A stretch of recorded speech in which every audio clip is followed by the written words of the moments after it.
Hi, I'm Yitzhak Berger. I teach Hebrew at Risha. In Parashat Noach, we have a study in contrasts between two uses of an interesting term. The story that precedes the end of the flood, we find Noach sending out birds a series of times.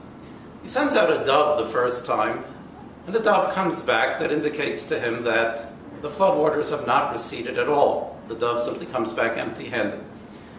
But he sends the dove two more times. First, he waits 7 days, vayachel od shivat yamim acherim, and the dove then comes back with an olive branch in its mouth. Then, vayachel od shivat yamim acherim, another time he waits 7 days, and finally it becomes clear to Noach that since the dove has not returned, that the waters must be on their way to receding entirely. We see here a Noach, an industrious Noach, somebody who's planning, somebody who's overseeing what's going on in the Teva. And it was necessary for him to see how much more time there seemed to be before the end of the flood. If he was just trying to see if there was no more water, he would have just waited for the ark to simply bank on the mountain that it eventually banked on. So Noach here is being the personality that we know him to be really in the whole story. He's a person who God shows, somebody who was a tzaddik, at least relative to the rest of his generation, who did what God told him. God gave him dimensions, and he was able to build an ark.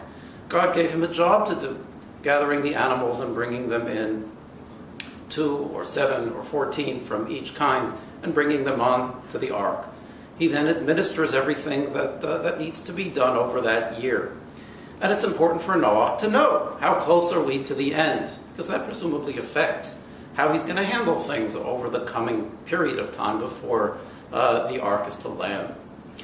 So this is the Noach who waits, right? Vayachel od shivat yamim acherim. He waits 7 days. He waits another 7 days, because that's the right way to do it. You have to send the bird out again. You've got to get information, and you have to send the bird out at the right time to get that information. So the Vayachel of Noach over here, Noach waiting, is part of the calculated Noach who can follow instructions well and do what needs to be done as a practical matter. Then after the ark lands and Noach comes out, he brings his sacrifice, and then Noach is effectively charged with something that he's not cut out for at all. And that's to be the visionary who's going to build a world again out of nothing. And here what you find is the use of Vayachel again. Vayachel Noach ish ha'adama vayita karem. This time Vayachel comes from a different root. And it's almost universally understood to mean that Noach profaned himself from the root chet lamed lamed by planting a vineyard and getting drunk and effectively abdicating his responsibility to be the visionary who would build that new world from scratch. Noach was the right person for the first job, but he was apparently not the right person for the second. And that second job was going to have to be taken up by others. And so the Vayachel of Noach, who waited to send out that bird again and again, that same Noach, when the ark lands, we're told about him Vayachel again, but this time Vayachel means that he profaned himself by planting that vineyard and uses the wine as an escape so that he doesn't have to confront that overbearing responsibility.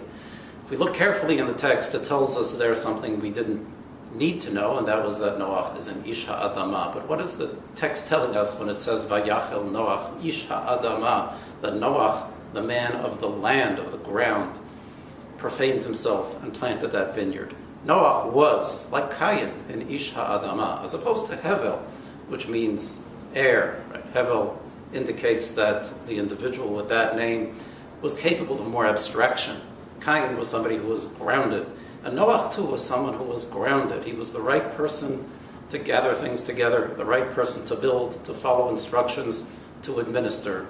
But when it came to rebuilding the world, he profaned himself by running away, because he was very much the Ish Ha'adama. It was Noach in his capacity as that Ish Ha'adama, the person who was practical, but almost too practical, certainly for the purposes that the world needed after the flood. It's about him that it says that he planted that vineyard, profaned himself, and had to leave that job to others who were more suited for it, to be the visionaries who would rebuild the world after the Mabul. Shabbat Shalom.